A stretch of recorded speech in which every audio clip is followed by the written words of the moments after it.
نو زما عزیزانو د رمضان شریف په میاشت کې هر عبادت اسمان سره خبرې کوي. علما لیکي چې رمضان د هغه کاڼي نوم دی چې کوم کاڼی د چیلي د سر عمره دی او د جهنم په دې سر پروت دی. سمندر په کال کې یو ځل په داسې موج کې راشي چې د ده اراده دای چې دا ټوله دنیا سیلاب کم. نو الله دا رمضان کاڼی ور مخامخ کی چې ور مخامخ کی یو چس ناری کی او دا رمضان کاڼی ټول سمندر اوچ کی. نو په دې میاشت رمضان نامه الله دې د پاره ایښې ده چې په دې 11 میاشتو کې دې څومره ګناه کړي الله د دې میاشتې په برکت ټوله ختم کړي. نو عزیزانو عرض مې داو چې دې میاشتې لا ملا وتړی ختمونه پکې وکړي. امام ابو حنیفه رحمت الله علیه به د رمضان په میاشت کې 1 شپېته ختمونه کول. 1 شپېته یو ختم به په تراوو کې کولو، یو سپاره به ویله، او یو ثابت ختم به د شپې کولو، او یو ثابت ختم به د ورځې کول. سهار نه به تر ماښامه پورې یو قرآن ختم کړو، بیا به تراویح چې وکړي بیا به شروع شو، نو تر سهار بانګه پورې به بل ختم وکړو. 40 کاله د ماسخوتن په اودس د سهار مونځ کړی دی. 40 کاله مونږ یو ختم هم نشو کولی. هغه جماعت لټو چې چرته امریکنی انجن امام ولاړي او ګرس ته وباسي، یو ختم نشو. عزیزانو ما 40 کاله ختمونه کړي د یو شپې ختم ما کړی دی.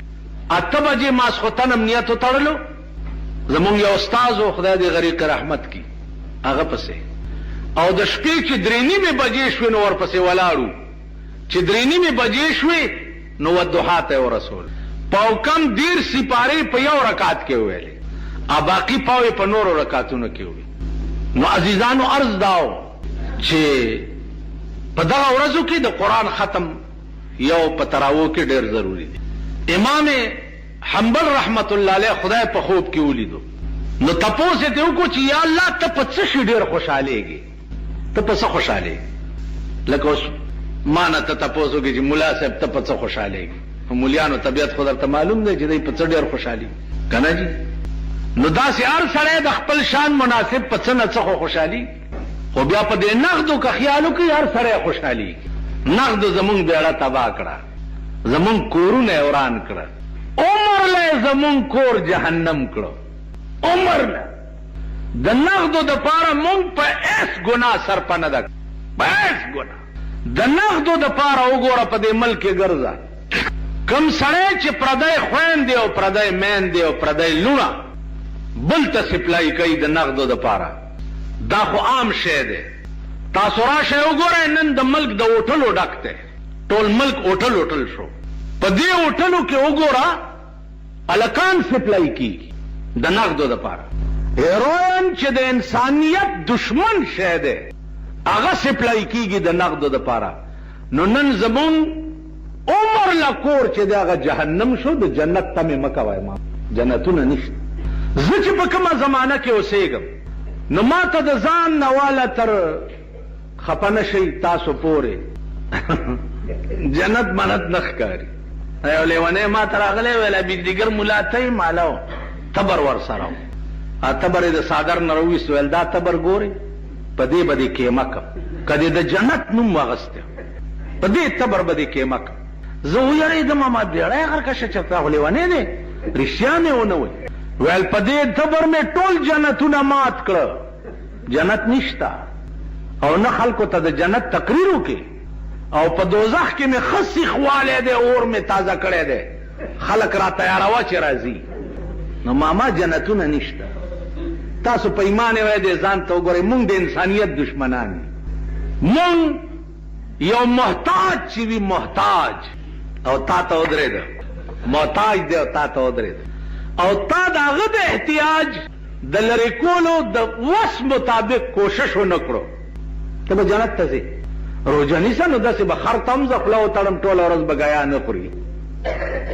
تپوس به کوې چې روژې میاشت راله، هسې نه چې څوک ماښامې بې ترکاری یا ماخامه بیرو جماعتی اونډکی که په محله او په کلی کې یو کور بیروټای او بیرو جماعتی پاتې شو الله به په دا ټول کلی جهنم ته بوزي دا ټول کلی زه په زندګۍ کې ودونو مدونو ته نه ځم که د پلار واده مې نه ورځم وجه څه ده وجه دا ده چې یو ځل پېښ شوی وم یو ځل داسې لین لګېدلی دی د روټۍ نو یو سر ته مونږ ناست یو لږ داسې دا غوړ غوړ مولیان ناست او لاندې سر ته غریبان ناست نو ما چې یو لوړی اوچته کا او دویمې ته مې لاس کولو چې د درستخان ته مې رست وکته نو هغه نورو خلکو ته تشې وریجې پرتې وې او زمونږ دې سایډ باندې ډونګې وې او پکې ترکاری او فلان دی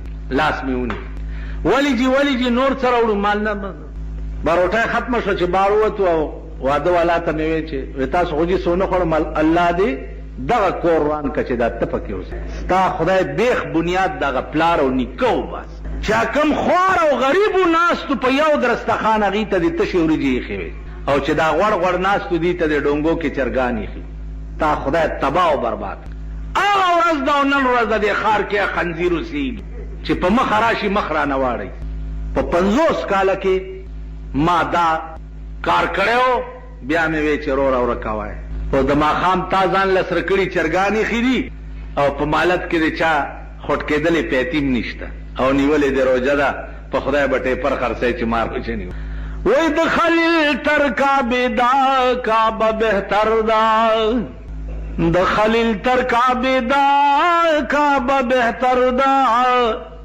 چې څوک جوړ کاندي ویران حرم د زړه هغه د ابراهیم علیه السلام په مکه کې جوړه کړې کعبه چې ده د هغې نه د انسان په زړه کې چې کومه کعبه ده دا تې اوچته ده هغه کعبه چې ورانه کړې نو الله پې دومره نه خفه کېږي ګنتي او بیلچې راواله او مکې ته ورشه او کعبه ټوله ورانه کړه د هغې دومره ګناه نه ده لکه د چا زړه دي چې بې ګناه ازار کړو دومره ګناه نن مونږ قدم بیرته مضران یو ظالمان یو قدم بیر دل ازار یو ښه به ګورو چې زما دې حرکت نه دې سړي ته دا تکلیف رسي نو په خپله لږ د زارو ګوټ تېر کړ بل ته تکلیف مه رسوه کړ ناظمانو عزیزانو مونږ لړمان او ماران یو دا چې ډنګ چاله نه ورکو ټک نه ورکو نو څه پېښ نه دي را باندې چې پېښ شي په لړم نو تماشه یې کوه چې 200 کاله دې ورته چوریانې اچولي که نه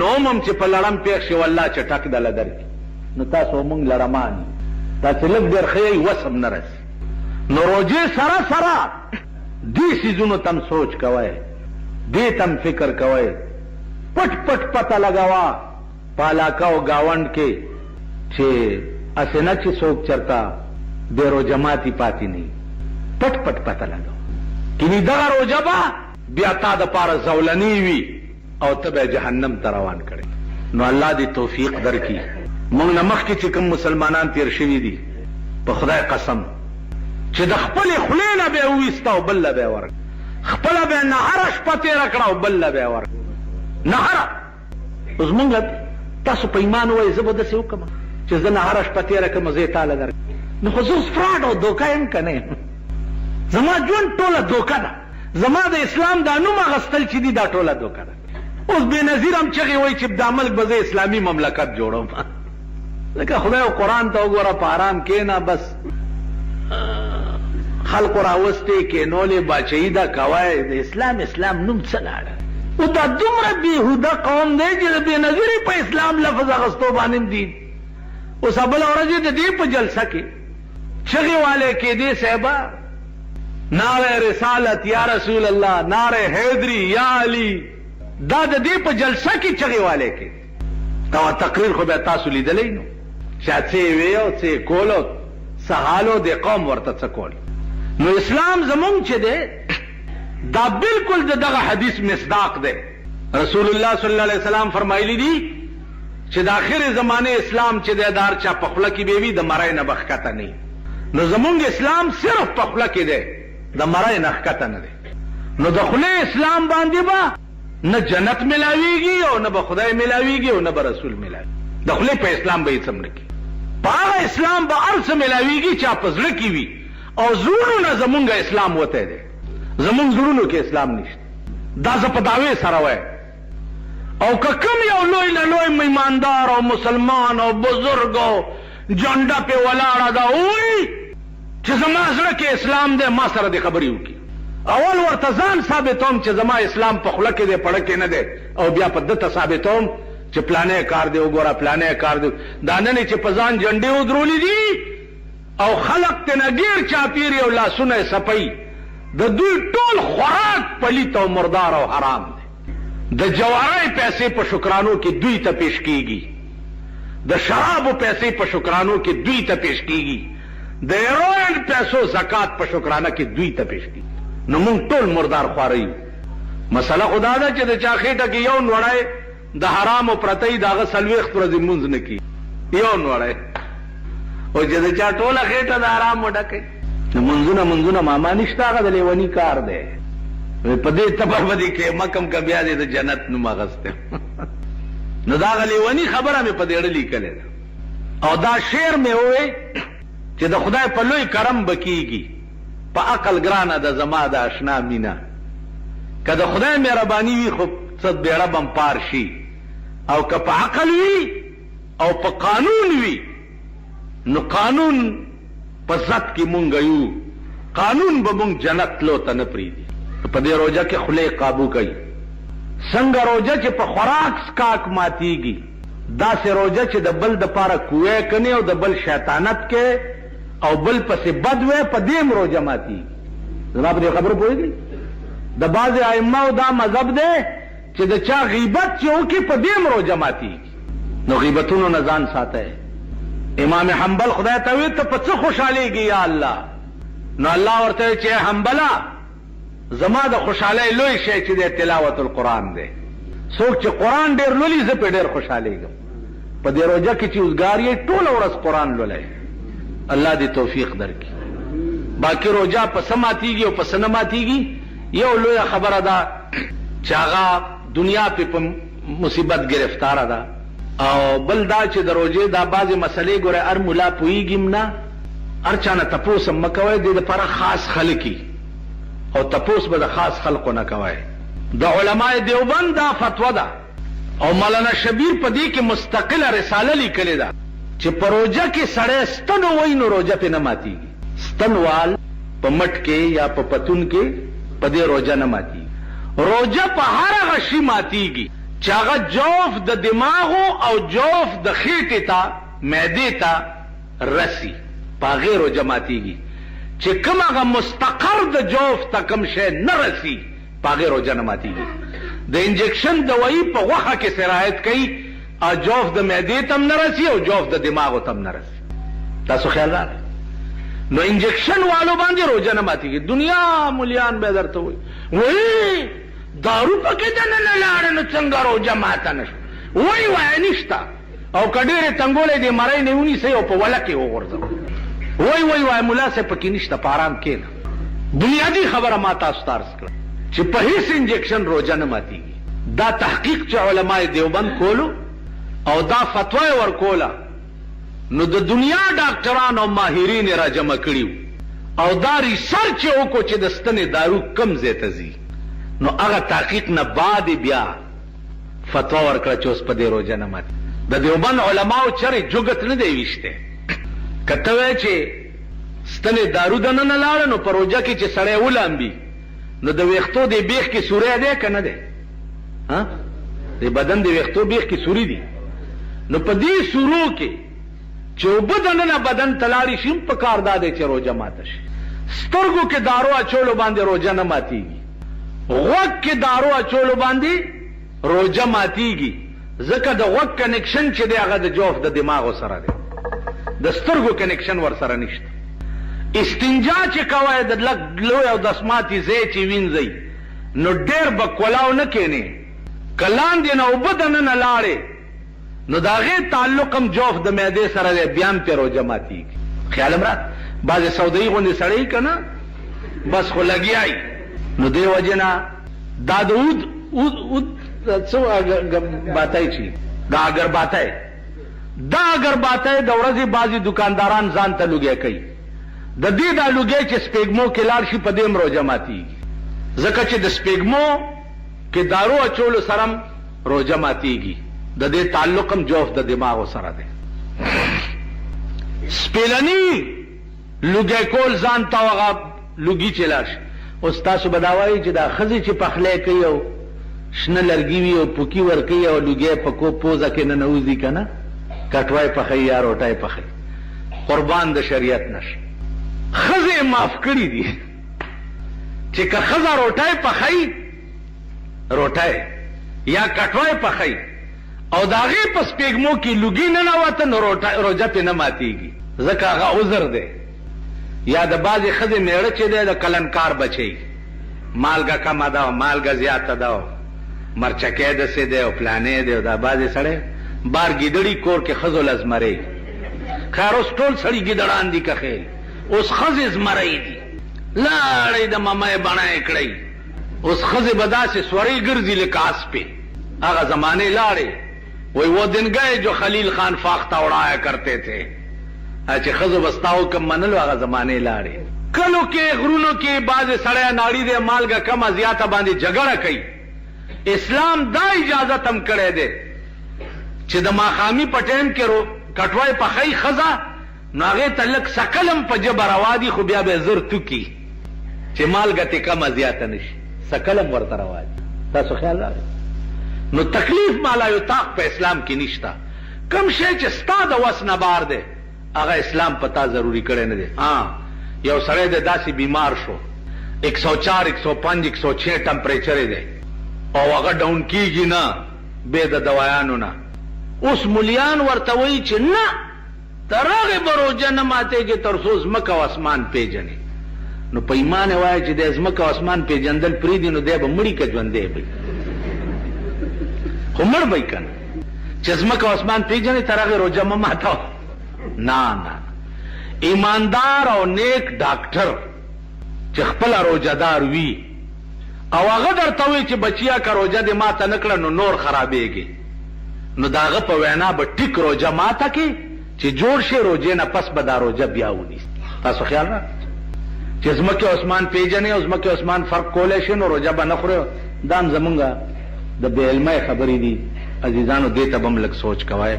کم شی چې ستا د وش نه باري، ستا په زړه خدای پوه دی چې د روژې متعلق واورئ. حضرت معاویه رضی الله تعالی عنه یو ورځې مونځ نه پاتې شو، چې مونځ نه سهار جمع نه پاتې شو، نو ټوله ورځ یې په جړا تېره کړه چې سهار جمع رانه قضا. نو الله ملایکو ته حکم وکړو چې معاویه ته یو په 15 زیات ثواب ولي، د په جمع پسې وجړل. بل سبا له شیطان د خپې نه وخوځولو چې پاسه د جمع وخت دی. څوک یې ویل زه شیطان یم؟ ویل پرون چېرته وې؟ پرون ما وی چې ثواب در نه لاړ شي، خدای درته 15 درجې زیات ولیکلو، نو پاسه چې نن یې درته زیات ونه لیکي. نو خدای د هر جمع هم ترې قضا شوه او ثواب هم یو په 15 ورکړو. نو خدای ستاسو زړه ته ګوري، ظاهري عمل ته نه ګوري. د رحمان د زړه د حال خپل یار ورته وایي چې دومره لیونی نه یې چې دا څومره ته چغې وهې. هغه ورته ویل د رحمان د زړه د حاله خدای خبر دی چې په زړه کې د یار د غمه څه دي.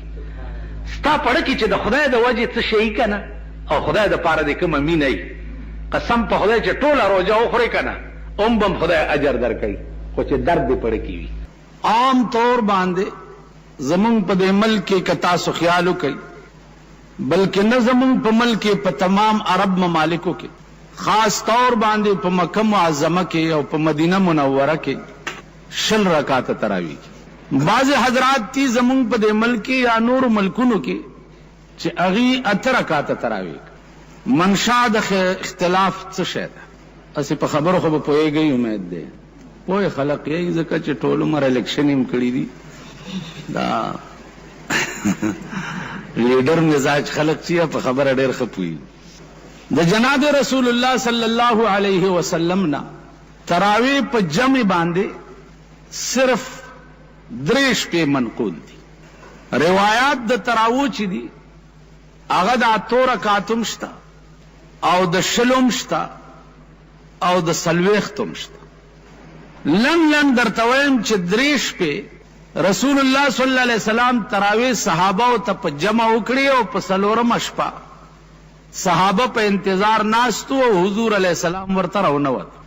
سباله صحابه تپوسو کو چې یا رسول الله مونږ خو بیګا انتظار کولو تاسو تراونوت.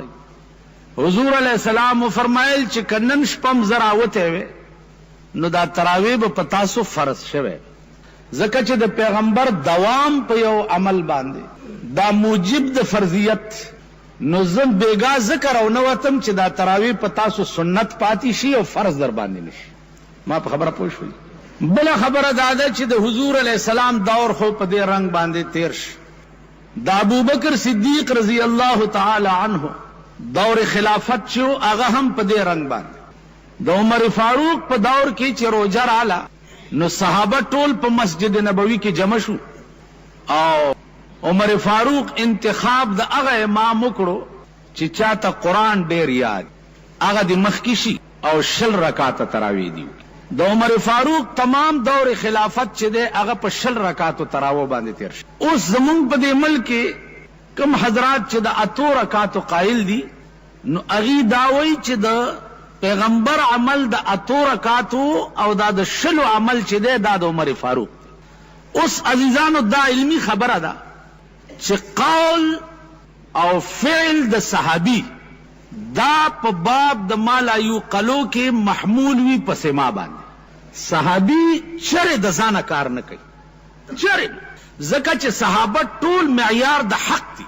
دا نن چې تاسو د قرآن ختم وکړو یا قرآن ته د خدای کلام وایي یا ځان ته مسلمانان وایي، دا ټول د صحابه او برکت. ځکه چې صحابه چې دا د پیغمبر نه برای راست اخذ کون کیو د دین، برای راست اخذ کون کیو د قرآن، برای راست اخذ کون کیو افعال اقوال اطوار د پیغمبر، دا برای راست. نو نن چې کومه نقشه د اسلام تاسو ګورئ او ستاسو په مخ کې پرته ده نو دا د صحابه وجه ده.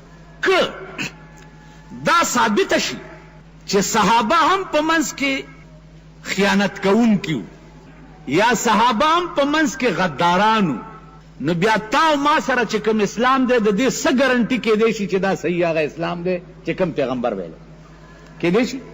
هلکه ما یو خبره وکړه او دا زما خبره چې دا تاسو ته د ارشاد نقل کړه، نو که زما خبره به صحیح اله ته تصور کې چې اول اعتماد به په دې ارشاد کې یا په دې امام صاحب دی کې، ٹھیک ده جی؟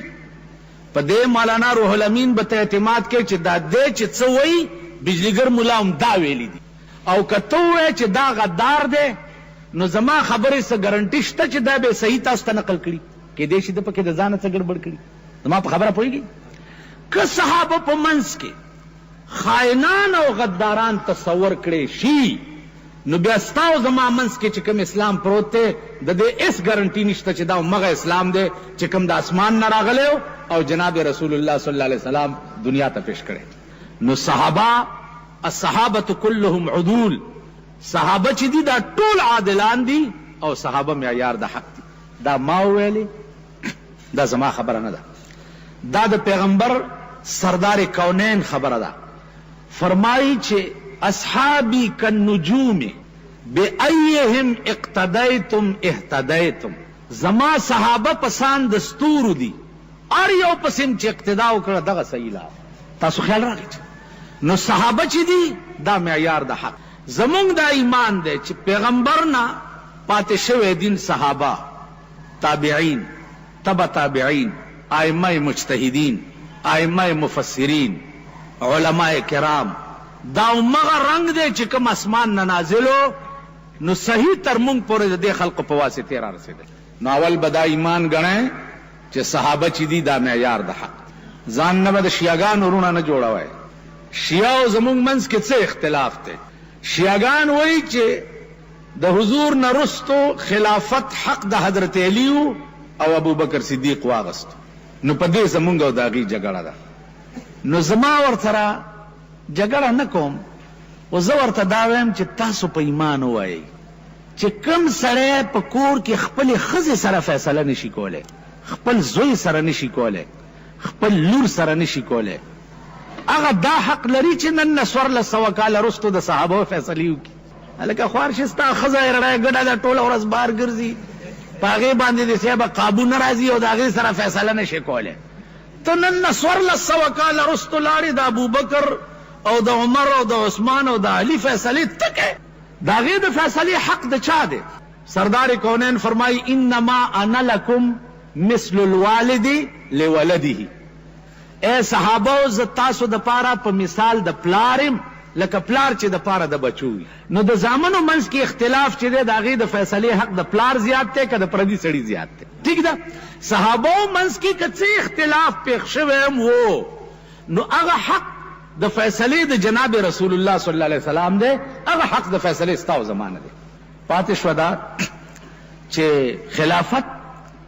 خلافت د حضور علیه الصلاۃ والسلام چرته یو ضعیف روایت هم نشته چې هغه دا ویلي چې ما نه رستو خلیفه به حضرت علی وي. چرته وصیت د پیغمبر نشته. پیغمبر دا شی په قوم پرېښو چې ما نه رستو قوم پوهېږه او انتخاب د امیر. تاسو خیال راغی د حضور وفات چې وشو قوم او صحابه ټول را جمع شو او انتخاب د امیر کولو. انتخاب د امیر ټولو په اتفاق سره د ابوبکر صدیق رضی الله تعالی عنہ. اوس هغه بیا څنګه امیر؟ هغه وروره داسې امیر نه. مونږ دا خیال کړی دی چې راته ښکاري چې ابوبکر صدیق ټول مال حالو والو حضرت علي ته اډو څه پرې نه خوا، ځکه مونږ خو په دې قهر د چنډه خرونه یو ډنډ کې ټغېږو که نه. مونږ خو دا خیال دی چې راته ښکاري چې دا د پاکستان خزانه وه دی چې پې وزیر شو دا هر څه یوړه مونږ یې پرېښو په ډاګه. هلته خلافت د ابوبکر څنګه و؟ نن ته بیعت شو او مازیګر له صادرې په اوږه اچولې دي بازار ته. نو د روژې متعلق څه ضروري خبرې ستاسو په مخ کې عرض کول دي. عزیزانو 15 ارکان دي د اسلام چې هغه 15 ارکانو باندې د ټول اسلام دارو مدار دی. په هغه 15 ارکانو کې یو رکن چې دی هغه روژه هم ده. او دا یاد لرئ چې هر یو شی دا فرض کیږي په حکم د پروردگار عالم باندې چې د کوم شي متعلق حکم د الله تعالی هغه شی فرض دی. د روژې متعلق هم قرآن کریم کې د الله حکم دی فمن شهد منکم الشهر فلیصمه. چا باندې چې د روژې میاشت راشي او د اهل د روژې وي نو د روژه ونیسي. نو د روژې میاشت را روانه ده. الله دې مونږ او تاسو ټولو ته د صحیح روژې نیولو توفیق نصیب وفرمایي. قرآن کریم کې الله عز اسمه ارشاد فرمایي چې یا ایها الذین آمنوا، اے ایمان والاو، کتب علیکم الصیام، فرض کړل شوی د پتاسو باندې روژه، کما کتب علی الذین من قبلکم، لکه څنګه چې فرض شوی و په هغه کسانو باندې چې کم تاسو نه مخکې تیر شوي. کم قومونه چې تاسو نه مخکې تیر شوي دي نو روژه په هغې هم فرض وه، یوازې په تاسو نه ده فرض. علما لیکي چې د روژه کې راز څه دی؟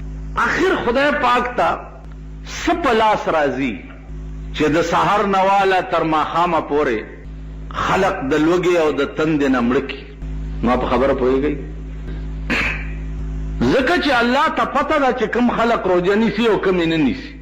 نو چې ده ته پته ده چې دا خلق یې نیسي کمرې هم نیسي نو بیا ولې دا امتحان پہ باندې کوي؟ نو عزیزانو د امتحان دو وجې وي. یو وجه د امتحان دای چې ممتحن ته د مخکینی سړی پته نه نو امتحان پې وکړي، پته ورته نه چې دی په دې تعلیم کې قابل دی او که نه دی، نو امتحان ورته کېږي پرچه لاس کې ورکړي چې بھئی دا مضمون ولیکه. نو د الله متعلق دا ویل چې ده ته پته نشته نو دا خو ناممکنه ده، ځکه چې الله د هر چا په سینه عالم دی او هغه ته پته ده او د هر چا قابلیت هم ورته معلوم دی. دغه سوال په هغه ځای هم واردېږي چې ابراهیم علیه السلام ته نمرود اور جوړ کو او دومره لوی اور و چې په شپږو میاشتو کې خو ایله تازه شوی و. اوس دې امتحان ته ګوره چې څه وخت کې نمرود دی دې اور ته ورچي چې منې کېږي د خپلو خبرو نه او که دې اور ته دی اچو.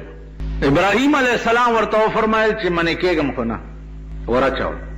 چې اور ته ور واچولو نو دغه وخت کې جبرائیل علیه السلام ورته راغی نو ورته وی چې وایه څه امداد درکم په ډېر لوی اور کې راوغورځېدې.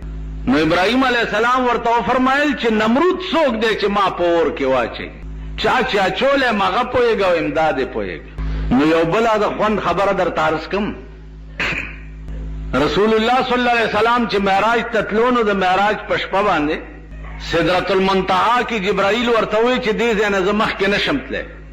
نو رسول الله صلی الله علیه وسلم ورته وفرمایل چې او جبرائیله یو بدل درنه عالم زما نیکه ابراهیم علیه السلام چې په اور کې نمرود اچولی نو تا ورته ویلي چې امداد درکم. اے ابراهیم دې وخت کې زما هغه ځای ته رسۍ کېږي چې ستا نه کېږي. نو زما نیکه درته وی چې نه چاته چې ستا رسۍ کېږي اما ګوري لګیا دی. نو نن وایه جبریل هغه ځای ته زه روان یم چې کوم ځای ته ته نشې رسېدی نو که څه خدمت تی راته وایه چې مخکې درته پیش کړم. نو ابراهیم علیه السلام ورته وفرمایل چې نمرود څوک دی چې ما په اور کې واچي؟ وی داسې بې اختیاره دی را ټوپ ولې کو. نو ابراهیم علیه السلام ورته وایي چې خبره دا ده چې دا د نمرود وس کار نه و نه د نمرود کار دی چې دا سما سره کېږي لګیا دی. دا کولو والا بل دی. زما محبوب او معشوق دی په دې خوشحالیږي چې زه اور کې وغورځېږم. نو چې زما معشوقه پې خوشحالیږي نو دا بې اختیاره مې ور ټوپ ځکه کو. ډاکټر اقبال وی بے خطر کود پڑا آتش نمرود میں عشق عقل تھی محو تماشائے لب بام ابھی. دا عقل تقاضا خداوه چې دی اور ته ور ټوپ کم او کنه سوچ مې کولو. او د عشق تقاضا دا ده چې سوچونه به نه کې بس وردانګې به. نو عزیزانو روجه چې دا الله ته څه په لاس ورځي نو ما عرض دا وکړو چې د محبوب امتحان په سړي چې دی د هغې دوه صورت ای. یو صورت دای چې دته معلوم نه چې دی به په د امتحان کې پاس شي او که پاس به نه شي نو د خدای متعلق خدا خبره ناممکنه ده. یو صورت دای چې په هغې امتحان دې دپاره کوي چې نورې دنیا ته سبق شي چې تاسو هم بني آدم یئ او دعوه کوئ د دې خبرې چې موږ د خدای عاشقان یو. نو تاسو هم انسانان یئ او ابراهیم علیه السلام هم انسانو. هغه دعوه د عشق کوله بې اختیاره اور ته ټوپ کړو. هغه دعوه د عشق کوله د زوی په مرۍ چاړه کېښوه چې زما خدای ویلي چې زوی حلال کړه نو بسم الله الله اکبر. نو د ده د عشق دنیا ته ښودو چې سبا ته دا ونه وایې چې یا الله ما تا دپاره دا کړي او ما دا کړي او ما دا کړي نو زه به درته سیمپل پیش کم چې ما دپاره کولو والا چې و هغه دا و لکه ابراهیم علیه السلام. ما په کال کې یو ځل په تا روژه راوستې وه نو هم ټوپونه دې وال غرق شو. نن خو ډېره ګرمي ده نن وږی ډېر یم او نن تږی ډېر یم. په دې روژه کې یو دا خبرې ګورئ نن مې پېشمنۍ نه دی کړی او نن مې چې چای نه دي څکلي اوده پاتې شوم او بانګ را باندې وویو.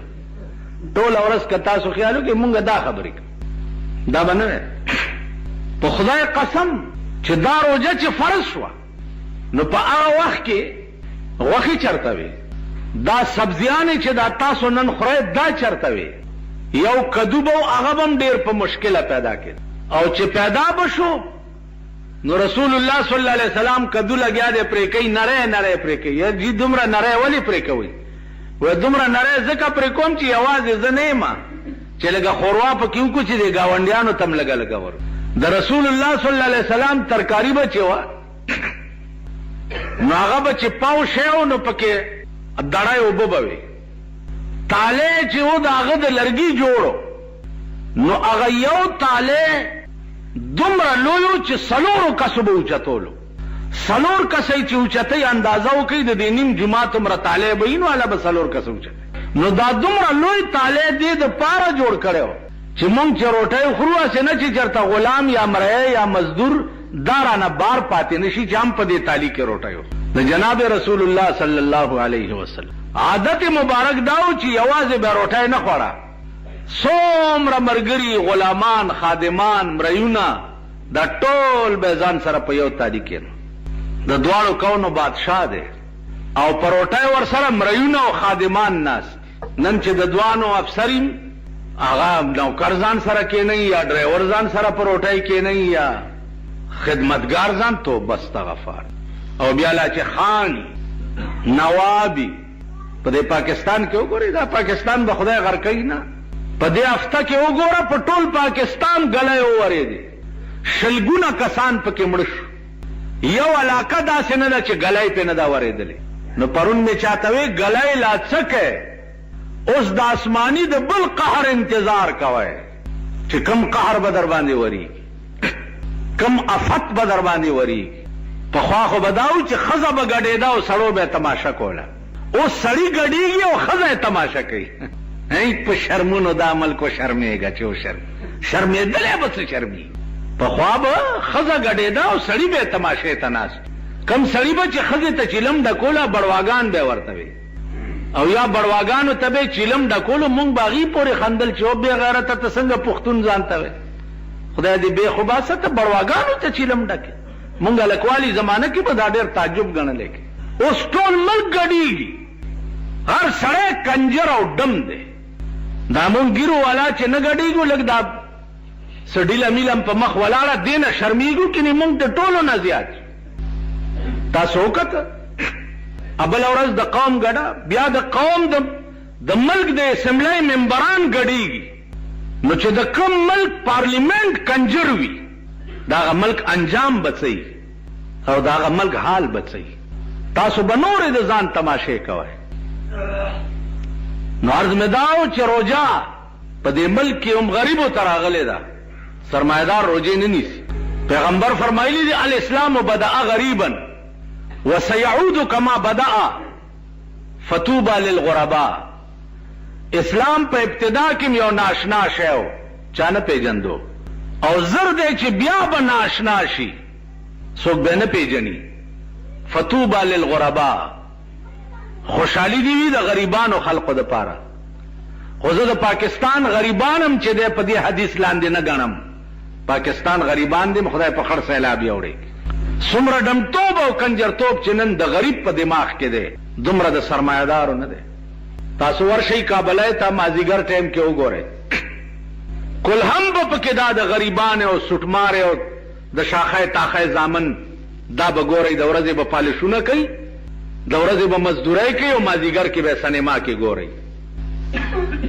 نو عرض مې دا و عزیزان چې دا قوم د قوم زما په دې سترګو سترګو کې کېږي چې صافت لاندې به راځي.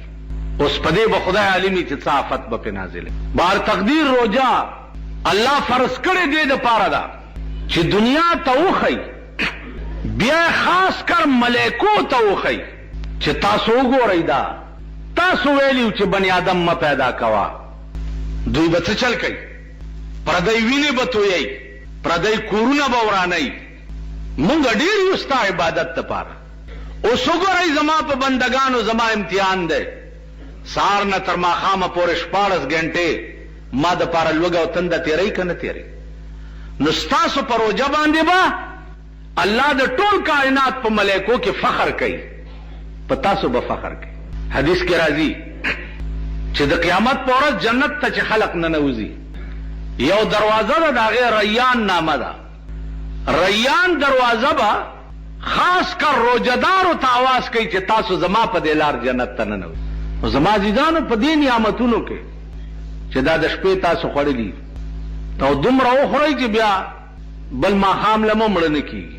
ملایانې د شپې وګورئ د دې پیوالاو په دوکانونو باندې لوښي ورته پرېښي چې ملایي، دا غوړې ښورواګانې، خوار نه خوار او غریب نه غریب سړي تم الله تعالی پېشمني کې پراټې نصیب کړي. جناب رسول الله صلی الله علیه وسلم د بدر په جنگ کې د روجې میاشت وه او د اړ په شکال ورځې صحابه روجې م نیولې وې او جنگ یې م کول، او داسې روجه یې نیولې وه چې ماښام نور څه د خوراک نو یو قجوره 2 کسو باندې نیمه کړې وه، نیمه تا وخوړه او نیمه ما وخوړه. په دې م روجه م نیولې او سبا له د بدر په میدان کې جنگ هم کولګي. تاسو به څه کوئ؟ رحمان بابا وی په عوض دې کم طاعت دی ورته کړی، په عوض دې کم طاعت دی ورته کړی، دا نعمت چې په هر شام او هر سحر خورې. سهار او ماښام چې کم نعمتونه ته خورې، د دې بدل کې دې کړي څه دي؟ بدلوي په دنیا دین او ایمان ولې، نه پوهیږي په خپل سود او په زیان ولې بدلوي په دنیا دین او ایمان ولې نه پوهیږي په خپل سود او په زیان ولې خدای درکړی دی د هرې چارې توان دی نو ته په هسې ډېر لوی توان کې د ځان بولې ناتوان ولې کم توان او طاقت دی چې الله تعالی تا ته نه دی درکړی بیا ځان ناتوانه ولې بولې ځان کمزوری ولې بولې